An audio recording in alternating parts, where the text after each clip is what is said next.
श्री जय नमस्तुभ्यम। आप सभी शिव भक्तों को मेरा प्रणाम। हर हर महादेव।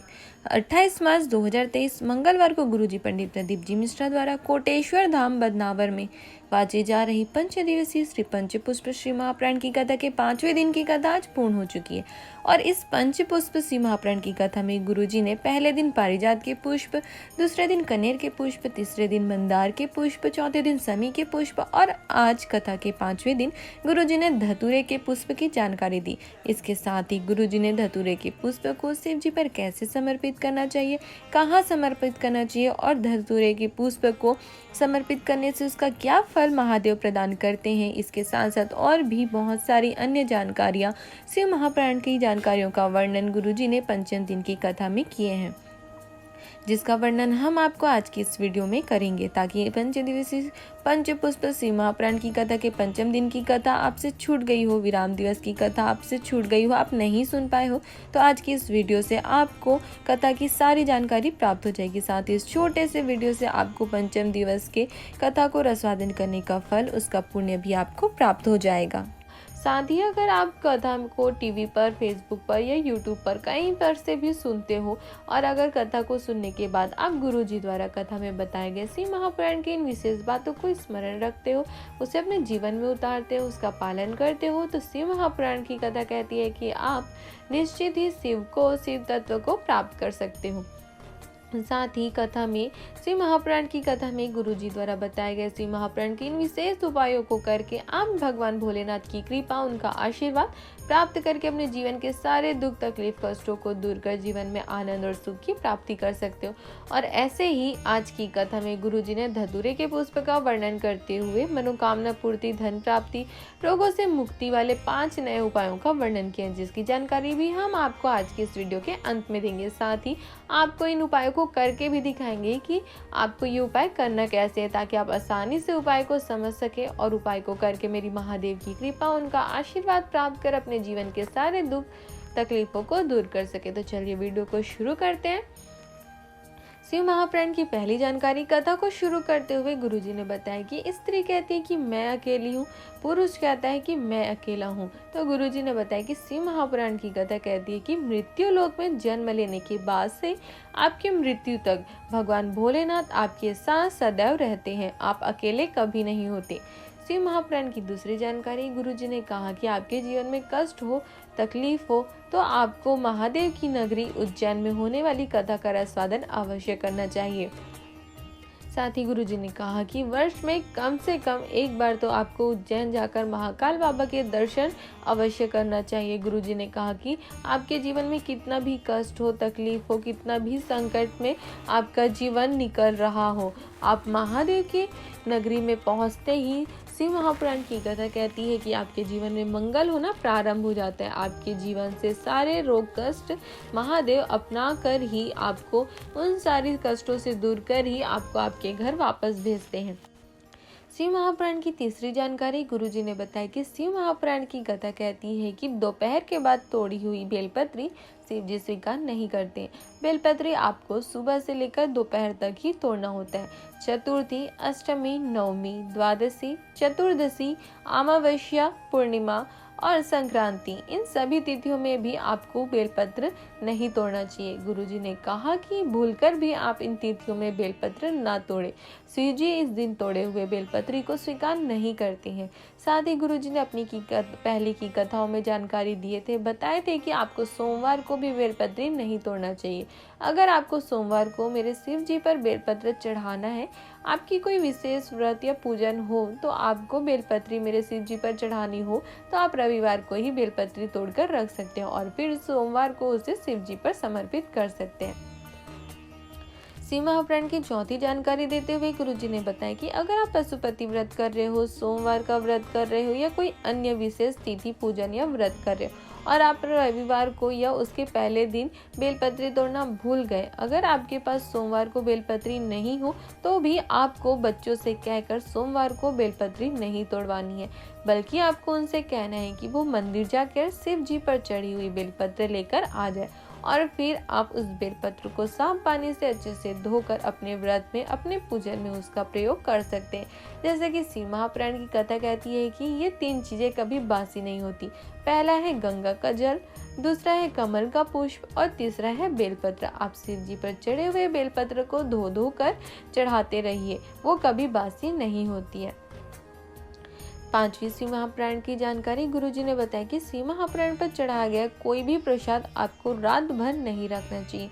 शिव जी के प्रसाद को आपको रात होने से पहले ही खा लेना चाहिए, क्योंकि शिव महापुराण की कथा कहती है कि अगर आप शिव जी के प्रसाद को रात होने से पहले नहीं खाते हैं तो उस पर आपका हक समाप्त हो जाता है और फिर उस प्रसाद पर चंड का, भगवान शिव के गणों का हिस्सा हो जाता है। 6वीं शिव महापुराण की जानकारी। गुरुजी ने बताया कि अगर आप पुष्प तोड़ना चाहते हो, कोई भी पुष्प तोड़ना चाहते हो, तो शिव महापुराण की कथा कहती है कि आपको पुष्प सूर्य निकलने के बाद और सूर्य अस्त होने के पहले तक ही आप किसी भी पुष्प को तोड़ या फूल को तोड़ सकते हो। मतलब कि आप दिन के उजाले में ही पुष्प तोड़ सकते हो, रात या अंधेरे में आपको पुष्प नहीं तोड़ना चाहिए। 7वीं शिव महापुराण की जानकारी। गुरुजी ने बताया कि जब आप पहले से शिव जी पर बेलपत्र चढ़ाने के लिए तोड़ के रखो तो उस बेलपत्र को आपको कहाँ रखना चाहिए। गुरुजी ने कहा कि उस बेलपत्र को आपको कपड़े में लपेट कर या फिर किसी पुस्तक में, चालीसा की बुक या गीता, रामायण, जो भी बुक आप पढ़ते हो उसमें भी दबाकर आप बेलपत्री को रख सकते हो और फिर उस बेलपत्री को सोमवार को आप मेरे शिव जी पर समर्पित कर सकते हैं। 8वीं शिव महापुराण की जानकारी। श्री पंचपुष्प की कथा में 5वीं और अंतिम पुष्प का वर्णन करते हुए गुरुजी ने बताया कि पंचपुष्प में 5वां और अंतिम पुष्प है धतूरे का पुष्प। आप वीडियो में भी इस 5वें पुष्प को देख सकते हो और पहचान सकते हो। इसी धतूरे के पुष्प से जुड़ी कुछ विशेष शिव महापुराण की उपायों की जानकारी गुरुजी ने कथा में आगे बताए। 9वीं शिव महापुराण का उपाय। गुरुजी ने धतूरे के पुष्प से धन संपदा की वृद्धि के लिए, माता लक्ष्मी को प्रसन्न करने के लिए, माता लक्ष्मी के आगमन के लिए शिव महापुराण का नया उपाय बताए हैं। गुरुजी ने कहा कि जिस धतूरे के डंडी के नीचे लाल रंग सा होता है, यदि उस धतूरे को आप सोमवार की अष्टमी को शिव जी के मंदिर जाकर शिव जी के शिवलिंग को समर्पित करते हो, मेरे शिव जी पर चढ़ाते हो, तो शिव महापुराण की कथा कहती है कि जो व्यक्ति यह धतूरा सोमवार की अष्टमी को शिव जी पर चढ़ाता है उसके घर में कभी भी धनी संपदा की कमी नहीं होती है। उस व्यक्ति के घर का भंडार हमेशा कुबेर के भंडार से भरा रहता है। यह धन प्राप्ति, माता लक्ष्मी के प्राप्ति के लिए गुरुजी ने नया उपाय बताया। आने वाली सोमवार की अष्टमी को अगर आपके आसपास ऐसा धतूरा हो जिसके नीचे लाल रंग सा हो तो आप यह उपाय कर सकते हैं। शिव महापुराण की कथा अनुसार निश्चित ही आपको इसका फल प्राप्त होगा। महादेव आपको इसका फल प्रदान करेंगे। 10वां शिव महापुराण का उपाय। गुरुजी ने कहा कि यदि कोई बड़ी बीमारी हो गई हो, कोई गंभीर बीमारी हो गई हो, किडनी, लीवर, किसी से भी जुड़ी कोई भी गंभीर बीमारी हो, दवाई आपके शरीर में नहीं रहा हो, रोज रोज आपको बहुत सारी दवाइयाँ खानी पड़ती हो, तो आपको महामृत्युंजय मंत्र का पाठ कर आपको 1 या 5 धतूरा एकांतेश्वर महादेव को समर्पित करना है। जैसे कि आपने कथा सुनी ही होगी तो आपको पता ही होगा कि एकांतेश्वर महादेव का मंदिर आपको कहाँ प्राप्त होगा। तो अगर आप नहीं जानते तो आपको बता दें कि एकांत में बैठी किसी भी भोलेनाथ के शिवलिंग को, जिसके आसपास जंगल हो, मतलब जंगल में भगवान भोलेनाथ का शिवलिंग हो, जहाँ कोई आता जाता ना हो, एकांत में मेरे महादेव बैठे हो, जिनकी पूजा भी नहीं हो पाती हो, कहीं दूर में बैठे मेरे महादेव के शिवलिंग के पास ना तो दीवार हो ना ही कोई मंदिर हो, महादेव अकेले ही बैठे हो, तो ऐसे महादेव के शिवलिंग को एकांतेश्वर महादेव कहते हैं। और अपनी बीमारियों से छुटकारा पाने के लिए आपको इसे एकांतेश्वर महादेव की आराधना करना है। आपको 1 या 5 धतूरा मेरे एकांतेश्वर महादेव को समर्पित करना है। आपसे महामृत्युंजय मंत्र बोलते न बने तो आप पंचाक्षर मंत्र नमः शिवाय या षडाक्षर मंत्र ओम नमः शिवाय या श्री शिवाय नमस्तुभ्यं मंत्र का भी जाप कर सकते हैं।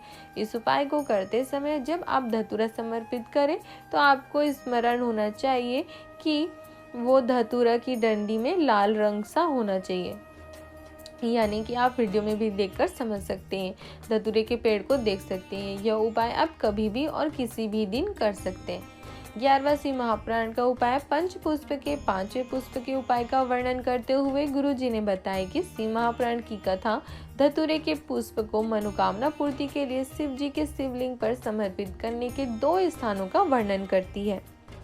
साथ ही गुरुजी ने बताया कि धतूरे के पुष्प को मनोकामना पूर्ति के लिए आपको शिव जी पर किस प्रकार समर्पित करना चाहिए। तो गुरुजी ने बताया कि शिव जी के शिवलिंग में धतूरे का पुष्प समर्पित करने का पहला स्थान है माता अशोक सुंदरी का स्थान। माता अशोक सुंदरी के स्थान पर जब आप धतूरा समर्पित करें तो स्मरण रहे कि धतूरे के पुष्प वाले भाग का मुख मेरे महादेव की ओर और डंडी वाले भाग का मुख जलाधारी की ओर होना चाहिए। और दूसरा स्थान है मेरे महादेव के शिवलिंग के ऊपर। मनोकामना पूर्ति के लिए धतूरे का पुष्प शिवलिंग के ऊपर भी समर्पित किया जाता है, पर जब आप धतूरे का पुष्प शिवलिंग के ऊपर समर्पित करें तो आपको स्मरण रखना है कि पुष्प का मुख यानी फूल का खिला भाग आपकी ओर और डंडी वाले भाग का मुख आपकी विपरीत दिशा में होना चाहिए।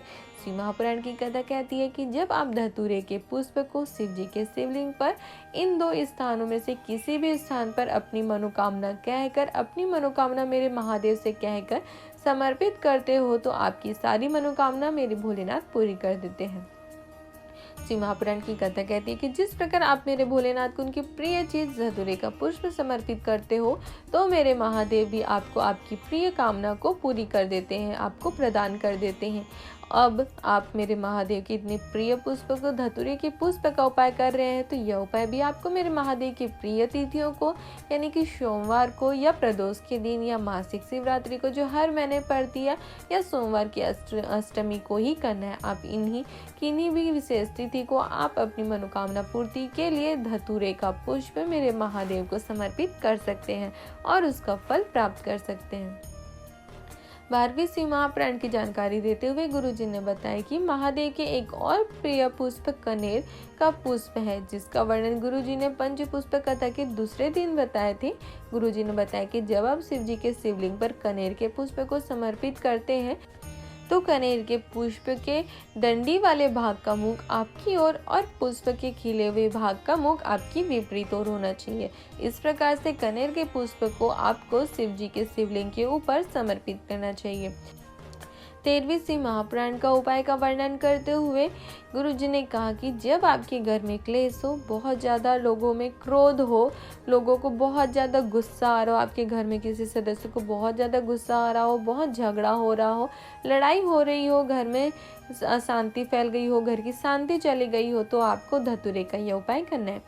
इस उपाय को करने के लिए शिव महापुराण की कथा कहती है कि आपको एक धतूरा और 1 लोटा जल लेकर शिव जी के मंदिर जाना है। फिर शिव जी के मंदिर जाकर आपको सबसे पहला एक धतूरा शिव जी को समर्पित करके 1 लोटा जल समर्पित करना है। शिव महापुराण की कथा कहती है कि भगवान भोलेनाथ आपके घर से क्लेश, अशांति, क्रोध के जहर को ग्रहण कर आपके घर में सुख और शांति प्रदान करते हैं। शिव महापुराण की कथा कहती है कि मात्र 15 से 20 मिनट में आपके घर में महादेव का दिया फल आपको दिख जाएगा। आपके घर में कभी भी अशांति नहीं आएगी। 14वीं और अंतिम शिव महापुराण की जानकारी। कथा के अंत में गुरुजी ने श्री पंचपुष्प शिव महापुराण की कथा में बताए गए 5 पुष्पों का स्मरण करते हुए बताया कि पंचपुष्प में पहला पुष्प है पारिजात का पुष्प, जिसे कहीं कहीं पर हार श्रृंगार का पुष्प भी कहते हैं। पंचपुष्प में दूसरा पुष्प है कनेर का पुष्प, तीसरा पुष्प है मंदार का पुष्प, जिसे आंकड़े का पुष्प भी कहते हैं। पंचपुष्प में चौथा पुष्प है समी का पुष्प और पंचपुष्प में 5वां और अंतिम पुष्प है धतूरे का पुष्प। इस 5 दिवसीय श्री पंचपुष्प शिव महापुराण की कथा में गुरुजी ने इन्हीं 5 पुष्पों की जानकारी दी है। साथ ही गुरुजी ने बताया कि इन पुष्पों को अपनी सारी समस्याओं को, अपने सारे कष्टों को दूर करने के लिए आपको शिव जी पर कब, कहाँ और कैसे समर्पित करना है, कैसे शिव जी पर चढ़ाना है। अगर आपसे इन 5 दिनों की कथा में से किसी भी एक दिन की कथा छूट गई हो या पुष्पों की इनमें से कोई भी जानकारी छूट गए हो, उपाय छूट गए हो, आप नहीं सुन पाए हो, तो आप हमारे चैनल पर जाकर इन 5 दिनों में गुरुजी द्वारा बताए गए सारी जानकारियों को पा सकते हैं, जान सकते हैं। तो ये थी आज की पंचम दिन की कथा में गुरुजी द्वारा शिव महापुराण की कथा में बताए गए सारे विशेष बातों की, सारे विशेष उपायों की जानकारी। अगर आपको गुरुजी द्वारा कथा में दी गई ये जानकारी अच्छी लगी हो, आपके लिए ये उपाय उपयोगी हो, ये जानकारी उपयोगी हो, तो आप हमारे वीडियो को लाइक कर सकते हो और अपने परिवार वालों के साथ या अन्य शिव भक्तों के साथ इसे शेयर भी कर सकते हो, ताकि उन्हें भी 5वें दिन की कथा में पंचपुष्प के 5वें पुष्प के बारे में संपूर्ण जानकारी मिल सके, उन्हें भी कथा का रसायन करने का फल, उसका पुण्य प्राप्त हो सके और वो भी कथा में गुरुजी द्वारा इस पंचपुष्प के 5वें पुष्प धतूरे के पुष्प के बारे में जो भी उपायों के बारे में जो जानकारी दी है उन्हें भी प्राप्त हो सके और उन उपायों को करके वे भी महादेव की कृपा, उनका आशीर्वाद प्राप्त कर अपने जीवन के सारे दुख तकलीफ कष्टों को दूर कर जीवन में आनंद और सुख की प्राप्ति कर सके। हर हर महादेव।